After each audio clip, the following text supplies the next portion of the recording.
নিহত হলো 5 জঙ্গি, যাদের মধ্যে রয়েছে স্থানীয় জঙ্গি সংগঠন টিটিআই এর প্রতিষ্ঠাতা ভিকারুদ্দিন আহমেদ।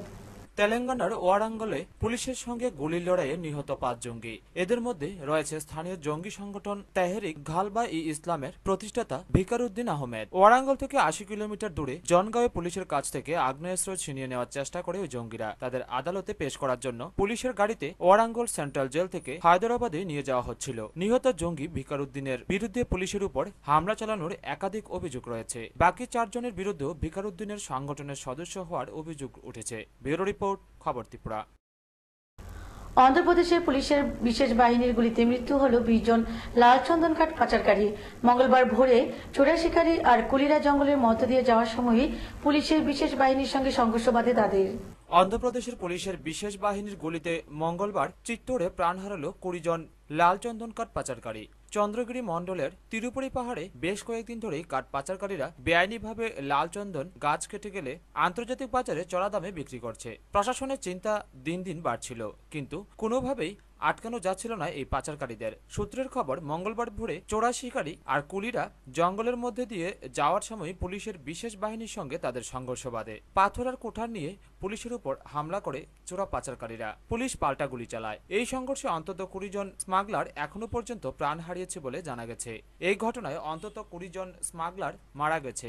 বাকি পাচারকারীদের খুঁজতে আমরা ওই অঞ্চলে চিরুনি তল্লাশি চালাচ্ছি, জানিয়েছেন অন্ধ্রের স্বরাষ্ট্রমন্ত্রী নিম্মা কায়ালা চিনারাজাপ্পা। পাচারকারীদের সঙ্গে এনকাউন্টারে আগে প্রাণ হারিয়েছেন বেশ কয়েকজন বন আধিকারিক। মূলত তামিলনাড়ু থেকে আগত এই কাজে নিযুক্ত বেশ কয়েকজন কুলিকে এর আগে গ্রেপ্তার করা হলেও মূল পাচারকারীদের হদিশ পাওয়া যাচ্ছিল না। গত বছর অন্ধ্রে টিডিপি সরকার ক্ষমতায় আসার পর মুখ্যমন্ত্রী চন্দ্রবাবু নাইডু এই লালচন্দন কাঠ পাচারকারীদের বিলুপের প্রতিশ্রুতি দেন। এই বেআইনি কার্যকলাপ থামাতে পুলিশের বিশেষ বাহিনী গঠনের নির্দেশও দেন তিনি। ব্যুরো রিপোর্ট, খবর ত্রিপুরা। একই সময় একটি ছোট্ট বিরতির পর অন্যান্য খবর নিয়ে ফিরে আসছি, সঙ্গে থাকুন।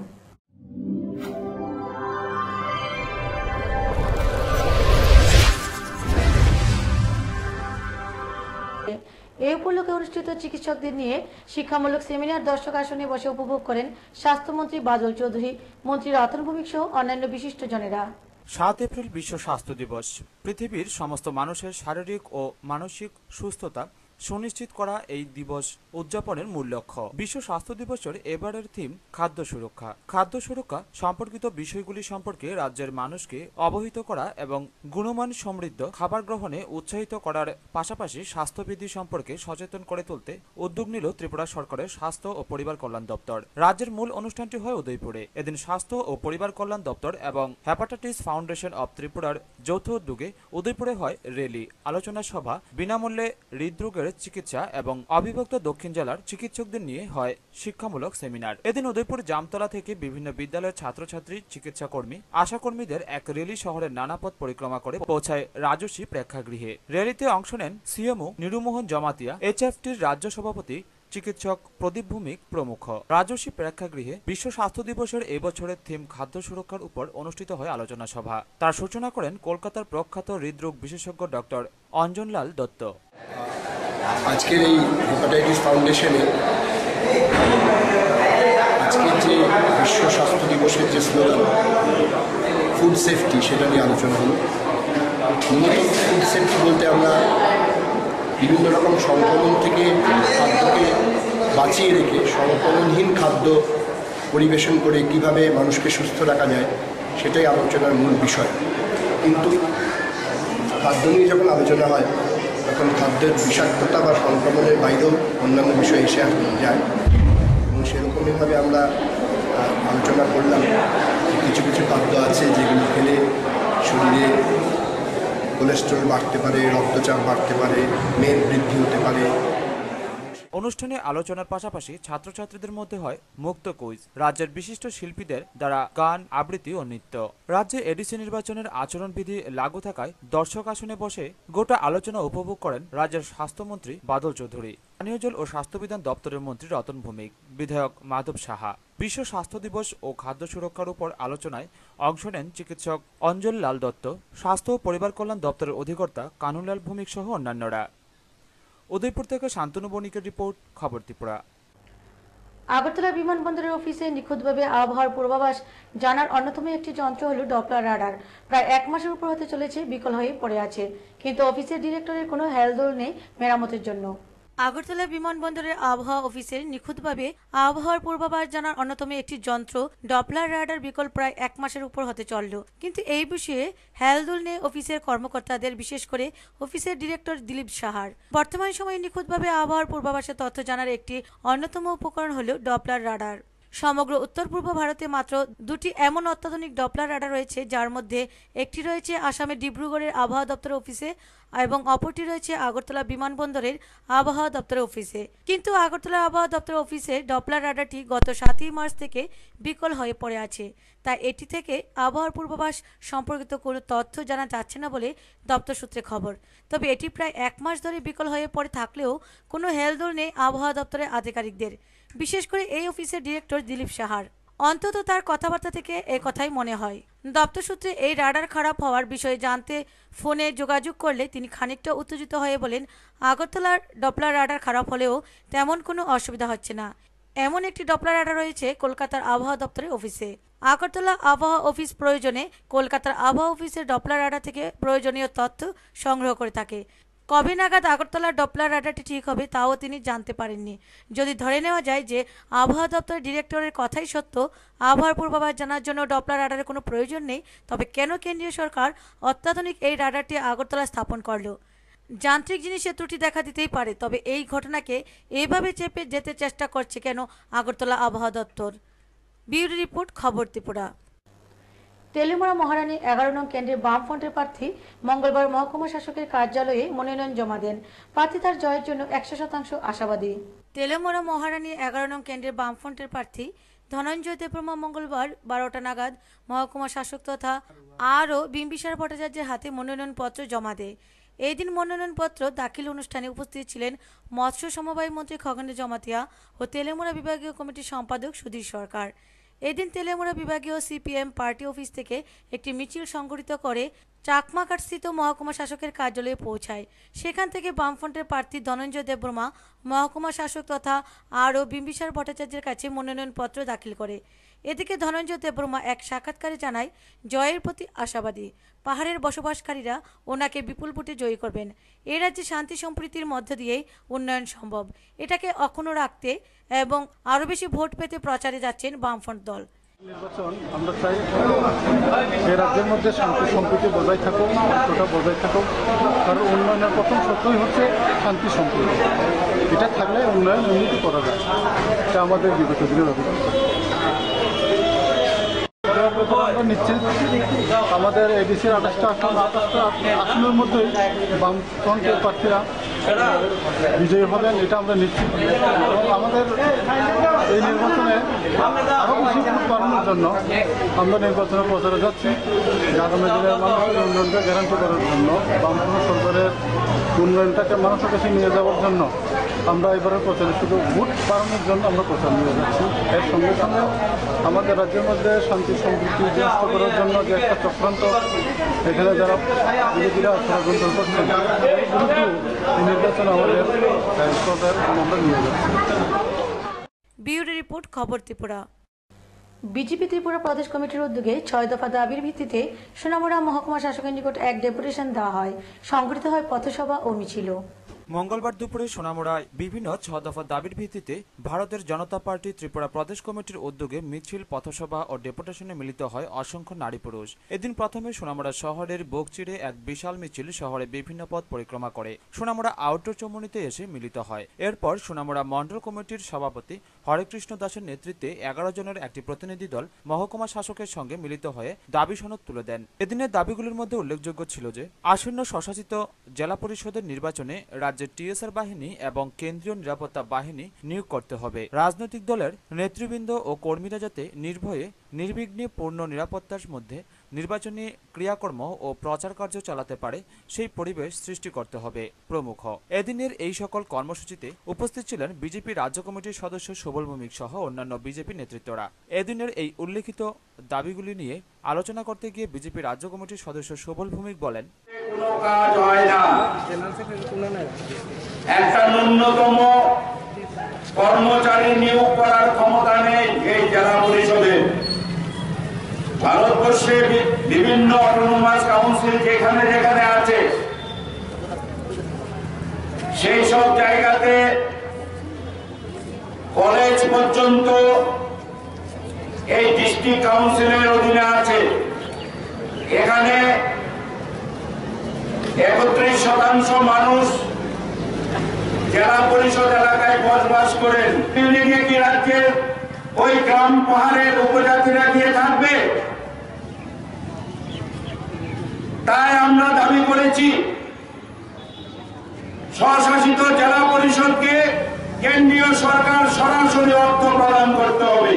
আমাদের এই ভারতীয় জনতা পার্টির ইস্তাহারে প্রথম যে দাবি, সেই দাবিটা হচ্ছে রাজ্য সরকারের মাধ্যমে নয়, কেন্দ্রীয় সরকার সরাসরি রাজ্য এই এডিসি কে অর্থ প্রদান করতে হবে। এদিনের এই কর্মসূচিতে বিজেপি সমর্থিত কর্মীদের উপস্থিতি ছিল লক্ষণীয়। টুটন চৌধুরীর রিপোর্ট, খবর ত্রিপুরা। রাজ্যের অন্যান্য স্থানের পাশাপাশি ধর্মনগরেও শুরু হয়েছে ভোটার পরিচয়পত্রে আধার কার্ড নম্বর সংযুক্তিকরণ প্রক্রিয়া। এক সাংবাদিক সম্মেলনের মধ্য দিয়ে মহকুমার সকল ভোটারদের এই সংযুক্তিকরণের বিষয়ে অবগত করেন ধর্মনগর মহকুমা শাসক শঙ্কর দেবনাথ। রাজ্যের প্রায় প্রতিটি স্থানেই শুরু হয়েছে ভোটার পরিচয়পত্রে ভোটারদের আধার নম্বর সংশ্লিষ্ট ভোটার লিস্টে সংযুক্তিকরণের কাজ। রাজ্য নির্বাচন কমিশন থেকে জারি করা নির্দেশ মোতাবেক রাজ্যের প্রায় প্রতিটি মহকুমায় শুরু হয়েছে নিযুক্তিকরণ প্রক্রিয়া। এদিকে এই বিষয়ে এক সাংবাদিক সম্মেলনের মধ্য দিয়ে ভোটারদের এই নির্দেশ বিষয়ে অবগত করেন ধর্মনগরের মহকুমা শাসক শঙ্কর দেবনাথ। তিনি বলেন, আধার লিঙ্ক করার ক্ষেত্রে যে কপিগুলি ভোটাররা দিতে হবে সেটা হচ্ছে তাদের যে আধার নম্বর, আধার কার্ড যেটা আছে সেই আধার কার্ডের একটা জেরক্স কপি ওনার চেকলিস্টের সাথে দিতে হবে, সেলফ অ্যাটেস্টেড করে। এটা কোনো গেজেটের অফিসের সিগনেচার লাগবে না। যার নামে আধার কার্ডটা আছে উনি সেলফ অ্যাটেস্টেড করবেন, করে তার সাথে দিয়ে দেবেন। তার সাথে ইপিক যেটা আছে, ভোটার আইডেন্টিটি কার্ড যেটা আছে, সেই ভোটার আইডেন্টিটি কার্ডের একটা কপিও চেকলিস্টের সাথে আমরা দেওয়ার জন্য অনুরোধ করছি। যদিও চেকলিস্টের মধ্যে আমরা অলরেডি ভোটারের ফটো এবং তার যে ইপিক নাম্বার সমস্ত কিছু সেখানে আছে, তবুও আমরা আবেদন করছি নির্বাচন কমিশনের যেহেতু গাইডলাইন, সেই গাইডলাইন অনুযায়ী তারা যেন ইপিকের যে ফটোকপি, এই ফটোকপি যেন তারা এটার সাথে একটা দেন। তার সাথে ফর্মের মধ্যে ওনাদের যে মোবাইল নাম্বার, সেই মোবাইল নাম্বার ওনারা দেবেন। যদি কারোর নিজস্ব মোবাইল নাম্বার না থাকে তাহলে ফ্যামিলির মধ্যে যার মোবাইল নাম্বার আছে সেই মোবাইল নাম্বার উনি ব্যবহার করতে পারবেন। অর্থাৎ ওনার সাথে কন্ট্যাক্ট করা, যাতে আমরা সহজেই নির্বাচন কমিশনের তরফ থেকে কন্ট্যাক্ট করতে পারি, তার জন্য একটা যোগাযোগের একটা মাধ্যম হিসাবে এই মোবাইল নাম্বারটা আমাদের দরকার। যদি ফ্যামিলির কারোর কোনো মোবাইল নাম্বার না থাকে তাহলে ওনার কোনো বন্ধুবান্ধব বা আত্মীয় স্বজন যার কাছ থেকে সহজেই উনি ওনার তথ্যটা নিতে পারবেন, সেই ধরনের মোবাইল নাম্বার উনি এখানে দিতে পারবেন। ইমেল অ্যাড্রেস যদি থাকে, ইমেল অ্যাড্রেসও সেখানে দেওয়ার ব্যবস্থা আমরা চেকলিস্টের মধ্যে আমরা করেছি।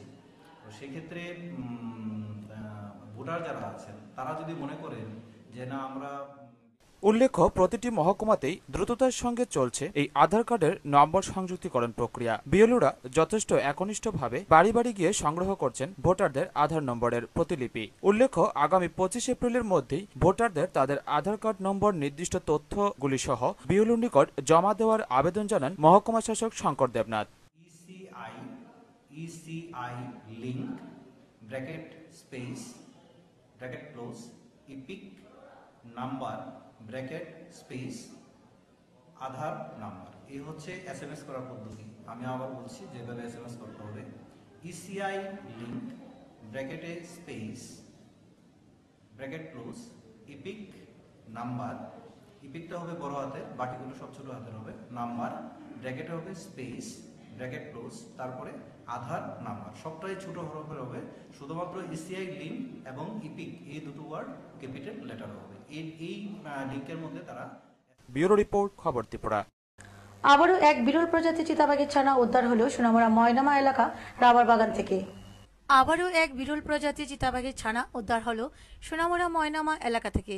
ময়নামার শ্রমের ডেপার 2 নং ওয়ার্ডের বাসিন্দা মঞ্জিল ময়া তার বাড়ির পাশের একটি রাবার বাগান থেকে উদ্ধার করে এই চিতাবাঘের ছানাটিকে। মঞ্জিল মিয়া গত রবিবারে সকাল 7টায় এই চিতাবাঘের ছানাটিকে তার বাড়িতে নিয়ে আসে। সে গত 3 দিন ধরে এই চিতাবাঘের ছানাটিকে লালন পালন করছে। এই চিতাবাঘের ছানাটিকে দেখতে প্রতিদিন তার বাড়িতে বহু লোক জড়ো হচ্ছেন। মঞ্জিল মিয়া জানান, এই চিতাবাঘের ছানা উদ্ধার হওয়ার আগেও বহুবার আরও চিতাবাঘ লক্ষ্য করা গেছে ময়নামার জঙ্গলে।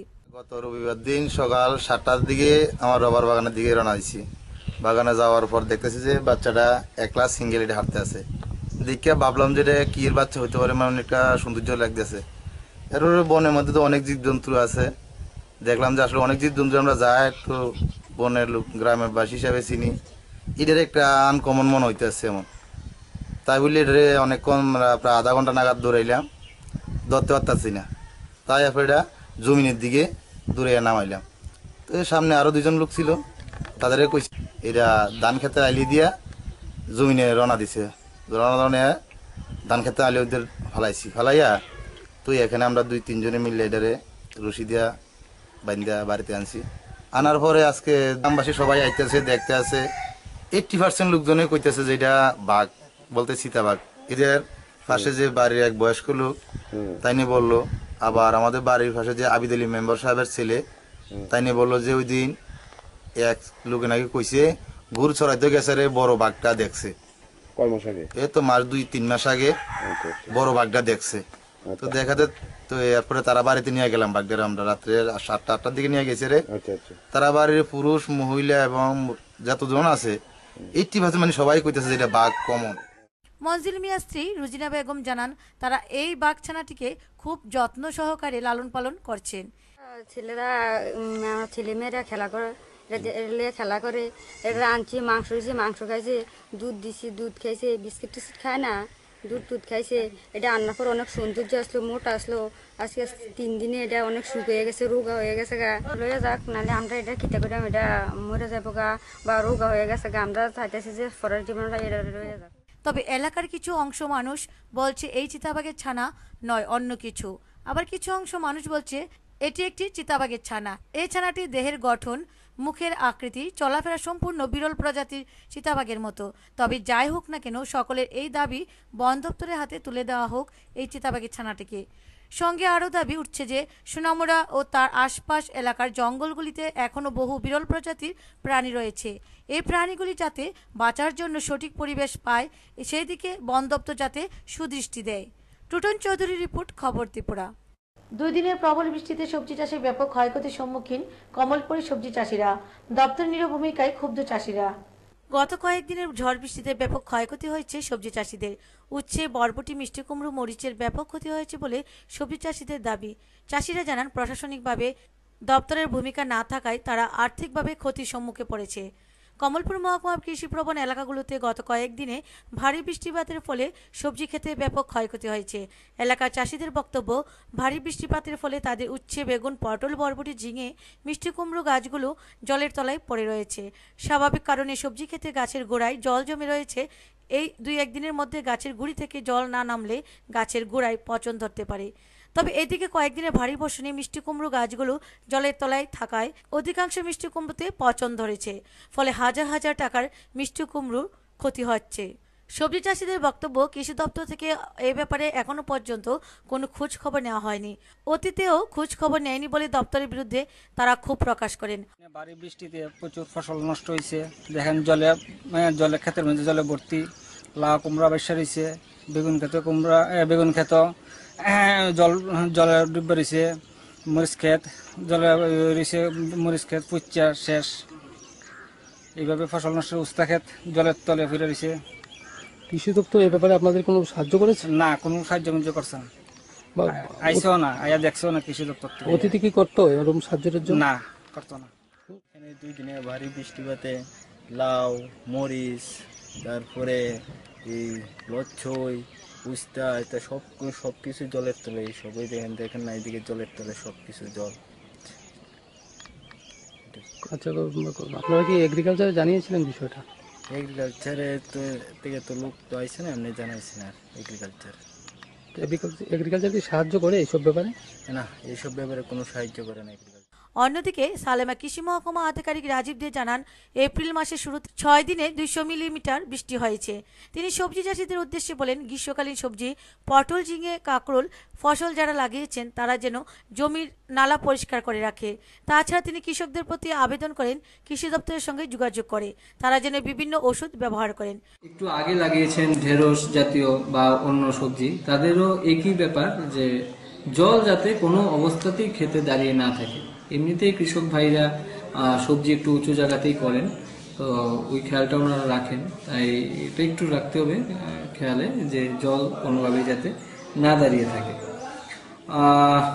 আর রোগের মধ্যে যেটা হতে পারে সেটা পাউডারি মিলডিউ বা ডাউনি মিলডিউ, এই ধরনের রোগও কিউকারবিটে বা যে ফসলগুলি বললাম এগুলিতে হয়ে থাকে। তো আপনার যদি পাউডারি মিলডিউ হয়ে থাকে, যেটা একটা সাদা একটা এখন